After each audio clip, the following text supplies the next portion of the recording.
Bonjour chers élèves, bienvenue sur ma chaîne Objectif Bac. Aujourd'hui, j'aurai le plaisir de vous montrer comment mettre une action en valeur en utilisant une concession. Allons-y, c'est parti. Alors, avant de commencer la leçon, on va expliquer d'abord ce que c'est qu'une concession. Une concession a pour verbe concéder. Qu'est-ce que ça veut dire concéder? Concéder, c'est accorder quelque chose à quelqu'un dans une discussion, reconnaître ce qu'il dit en partie, lui donner raison, accepter une partie de son idée, ainsi il sera plus disposé à vous écouter, pour marquer ensuite votre opposition. Alors, la concession est une conséquence inattendue. La principale suggère une suite d'actions, d'idées, etc. Mais la subordonnée présente des propositions différentes et opposées. Et donc, la concession va vous permettre de mettre l'action en valeur, une action en valeur. On va d'abord examiner ou observer les phrases suivantes. P1. Malgré les dangers, il s'enfonça dans la maison qui brûlait et sauva le petit garçon. Phrase 2. Le berger était entouré d'une horde de loups, mais il conduisit son troupeau à un endroit sûr. En phrase 3. Même si Wissal était fatigué, elle accompagna sa voisine chez le médecin. Phrase 4. Bien que Mohammed soit occupé, il prit sa voiture et alla récupérer son frère à la gare. Alors tout d'abord, on va relever le personnage dans chaque phrase qui va agir. Dans la phrase 1, vous avez « il », la troisième personne du singulier. Dans la deuxième phrase, vous avez le berger.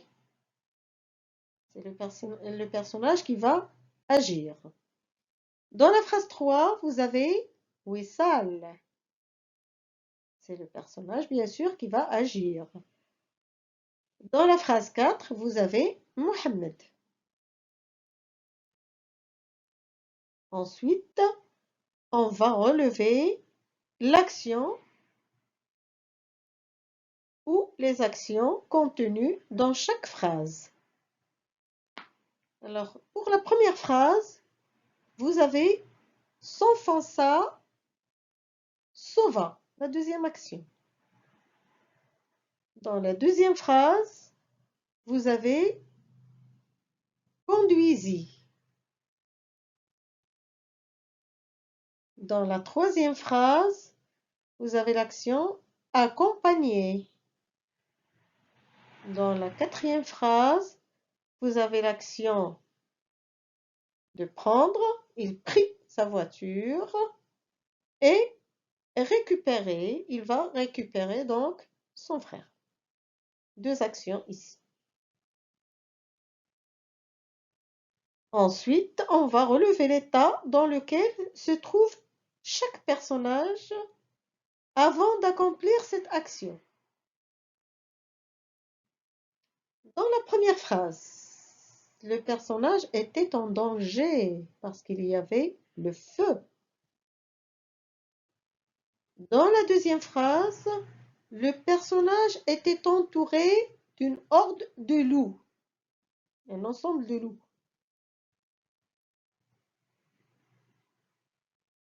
Donc, lui aussi était en danger. Dans la troisième phrase, le personnage était fatigué. Wissal était fatigué. Et dans la quatrième phrase, le personnage était occupé. Mohamed. Ensuite, on va relever l'expression de la concession, l'état du personnage et l'action qu'il accomplit. Alors, dans la première phrase, l'expression de la concession, c'est malgré. Le personnage était en danger et malgré tout, il va s'enfoncer et il va sauver le petit garçon. Dans la deuxième phrase, l'expression de la concession, c'est mais. Le personnage qui est le berger, était entouré de loups, ce qui est dangereux aussi.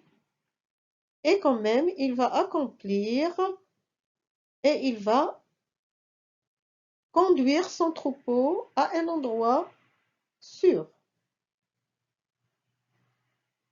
Dans la troisième phrase, Wissal était fatigué. Alors, l'expression de la concession, même si, et quand même, elle va accompagner, c'est l'action qu'il accomplit, elle va accompagner sa voisine chez le médecin. Dans la quatrième phrase, vous avez l'expression de concession, bien que Mohamed était occupé. Et malgré tout, il va récupérer, c'est l'action qu'il va accomplir. Il va récupérer son frère à la gare.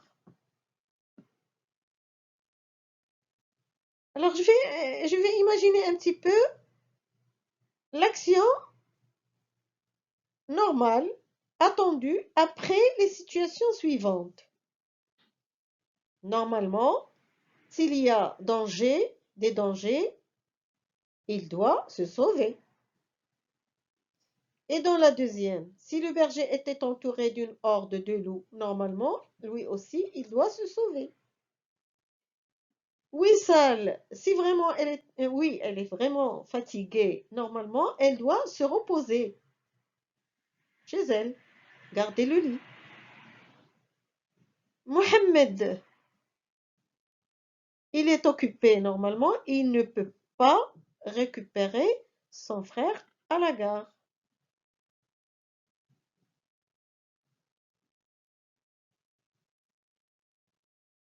Est-ce que ces situations aident les personnages à agir? Non, ces situations n'aident pas les personnages à agir.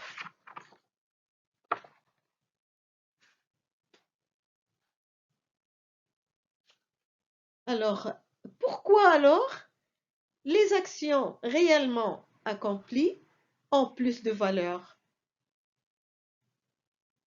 Ils ont plus de valeur car les personnages n'étaient pas en mesure d'agir et quand même, ils ont agi.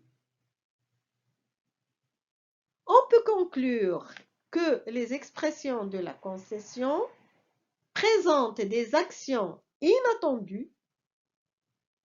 C'est le contraire de ce qui doit arriver pour les mettre en valeur ou leur donner beaucoup plus de valeur.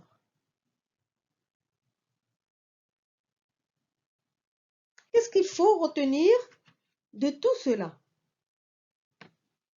D'abord, on peut dire que la concession est une conséquence inattendue. La principale suggère une suite d'actions, d'idées, etc. Mais la subordonnée présente des propositions différentes et opposées qui vont permettre, bien sûr, la concession va permettre de mettre en valeur cette action.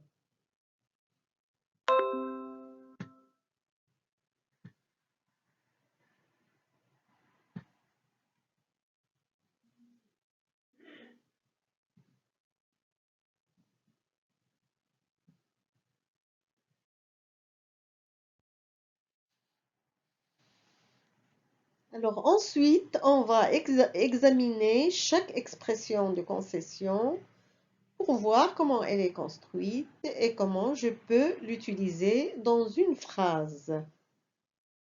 Alors l'expression de la concession peut être exprimée par une préposition comme malgré, mais qui est toujours suivie d'un nom. Malgré plus un nom.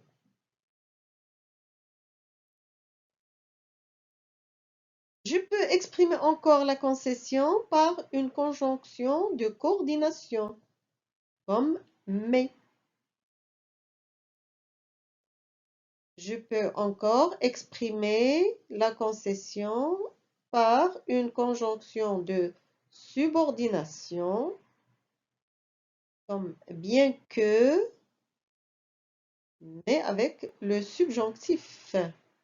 Le verbe va se mettre au subjonctif présent en général.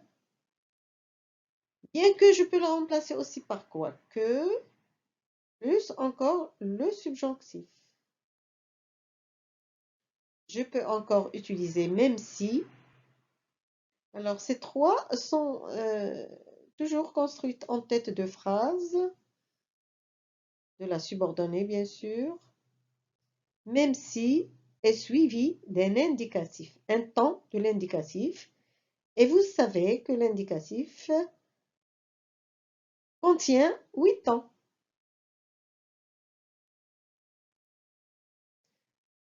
Alors, je vais vous donner ensuite un exercice pour voir si vous avez bien compris. Entraînez-vous.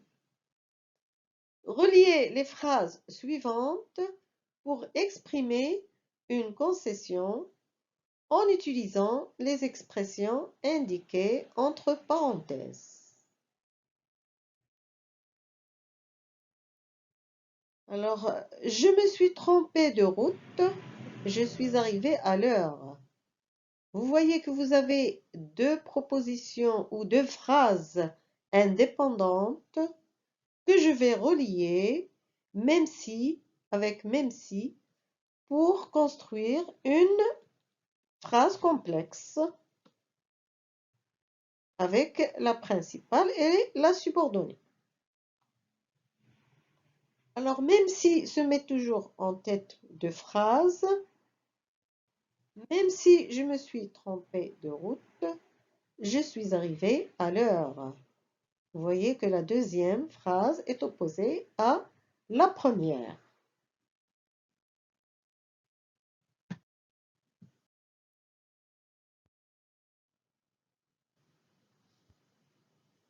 La deuxième phrase, il est inscrit dans une filière scientifique. Il aime la littérature. Et donc, ces deux phrases, vous allez les relier par bien que. Alors, bien que aussi, on peut la mettre en tête de phrase. Bien qu'il soit inscrit dans une filière scientifique, il aime la littérature. Alors, vous voyez que la deuxième proposition est une conséquence inattendue. Et vous voyez aussi que bien que est suivi d'un subjonctif. Troisième phrase, il est courageux, il a peur d'aller chez le dentiste. Alors, vous allez utiliser maintenant malgré. Qu'est-ce qu'on a dit de malgré? Elle est toujours suivie d'un nom. Où est-ce qu'on va trouver le nom? Eh bien, dans la principale. Alors, je crois que vous avez deviné la réponse. Malgré son courage, il a peur d'aller chez le dentiste. Quatrième phrase. La voiture tombe souvent en panne. Elle est neuve. Vous allez utiliser le coordonnant mais. La voiture tombe souvent en panne, mais elle est neuve. Voilà pour cette séance. Merci de votre attention Si vous avez aimé ma vidéo, abonnez-vous à ma chaîne et partagez-la avec vos camarades pour recevoir toutes mes vidéos. N'oubliez pas, s'il vous plaît, de me liker et d'activer la petite cloche. À très bientôt.